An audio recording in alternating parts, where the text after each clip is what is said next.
So hello guys, first today's video, i-share ko po sa inyo yung ulam namin ngayon. Yung ulam namin ngayon, talbos ng kamote, tapos okra, ayan. At syempre hindi po mawawala yung pili. Ayan po. At syempre ito yung mangga, ayan. Gagawin ko po ay papakuluan ko lang siya. Ayan po, hintayin ko lang po siya na kumulo, tapos lalagyan ko po siya ng mantika tapos asin. So yun lang po yung ulam namin ngayon. So kailangan talaga natin ay nagtipid nga. Sarap. Pero masarap sana to, lalo na kung may bagoong. Kaya, bagoong. Masarap sana to na may ginamos na tinatawag. Ayun. Tapos, ang sausawan naman po ay toyo lang. Toyo na may kalamansi. Ayun lang. Masarap yun. So, ayan, yung pili. Nilagyan ko lang po siya ng tubig na mainit. Pinanlian ko lang siya. Yung pag, ano pala nito ng pili ay hindi po sobrang mainit at hindi po sobrang malamig yung tubig. Yung sakto lang na maluto po siya, na maglambot, yun lang po. Tapos,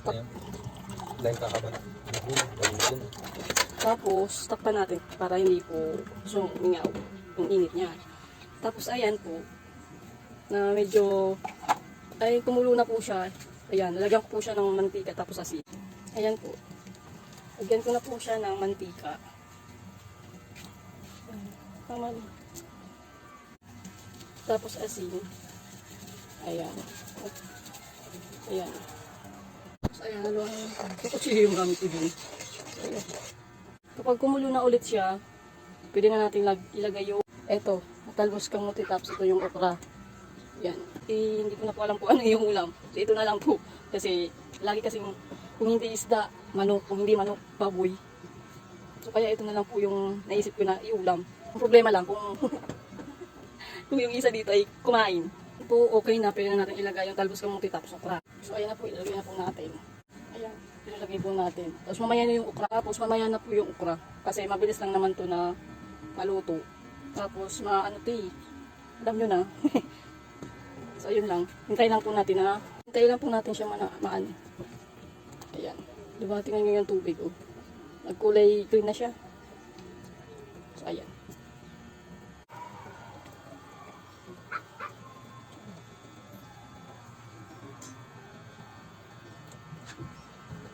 Ngayon na po natin dito na okra. Ayan. Hintayin lang natin siya lumambot. So ayan. Talbos kamote, diba? Ang ganda ng pagkaano. Yan, talbos kamote. Tapos sa sausawan naman po ay toyo lang. Tapos ito yung kalamansi, sili, tapos yung bawang. Masarap sana na may sibuyas. So ganyan na, tapos may asukal. Yan, ipagsama-sama niyo lang. Yan, yung toyo. Maramihan ko na. Sunod naman po ay yung kalamansi. Busin ko lang to. Tapos, sunod natin to na sili. Yan. Tapos yung bawang. Tapos, ito na asukal. Ayan.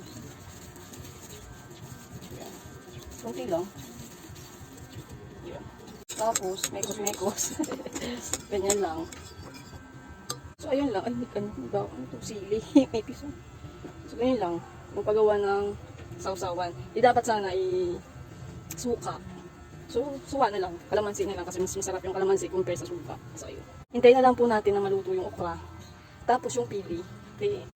Ayan. Malambot na po siya. Kapag malambot na po siya, pwede nyo na po siya ialis sa tubig. Di ba malambot na siya? Masarap. Di ba? Sarap ng ulam namin. Mas masarap talaga. Lalo na siguro na may prito na isda. Ayun. Pritos na galunggong-galunggong. Yun. Ang sarap siguro. Ang sarap talaga na may isda na prinito. Tapos ganito yung ulam mo na may nilaga na talbos ka mo tsaka okra. Tapos may pili ka pa. Tapos yung sausawan mo. Sarap ng toyo. Yan. Ito na po. Sinausaw ko na po sa toyo. Ang sarap ng pili. Manatok siya. Ito na po yung okra. Ito-try natin kung malambot na ba siya. Kasi kapag medyo malambot na siya, ayan na, pwede na natin siya ialis sa tubig. Ayan. Medyo hindi pa naman siya luto. Yung mangga sana na kinuha ko kahapon, ihalo ko po sana siya sa atsara. Gagawa po sana ako ng atsara, kaso tinamad po si ate niyo na pumunta sa palengke na bumili ng mga panghalo, papaya. So tinamad ako. So ginawa ko na lang talaga ay kainin ko na lang. Doon ito sa ano, sa pinagtatrabahuan ko na sa station namin, kumuha lang po kami ng mangga. Kasi kapag nagbubunga doon, ay hindi naman po nila kinukuha ng may-ari na nasasakyan lang. Kaya kapag bumunga talaga yun, ay kumukuha rin naman kami. Pero ang sarap ng bunga ng mangga sa kanila kasi hindi siya sobrang maasim na kahit maliliit pa, magulang pa yung bunga niya, eh masarap na po siyang kainin. Tsaka, ang baba lang niya kapag nagbubunga yun, mababa lang po talaga yung bunga niya na as in talaga maaabot mo lang, hindi mo na kailangan kumuha ng upuan. Compared talaga na sobrang taas talaga, eh, hindi mo na kayang iabot. Siyempre, kailangan mo na kumuha ng upuan para makuha yun ng bunga. So, balik tayo dito sa nilaga natin na okra. Ayan na po siya, pwede na siya alisin. So, alisin ko na po muna siya. Ayan. So, ayan na po, di ba? Sarap lang po. So, ito na po yung sausawan. So, ayun lang po. So, na-share ko na po yung ulam namin ngayon. So, ganun lang. So, yung nagastos namin na ulam ngayon ay 90 pesos lang. So, di ba? So, yun lang. Bye.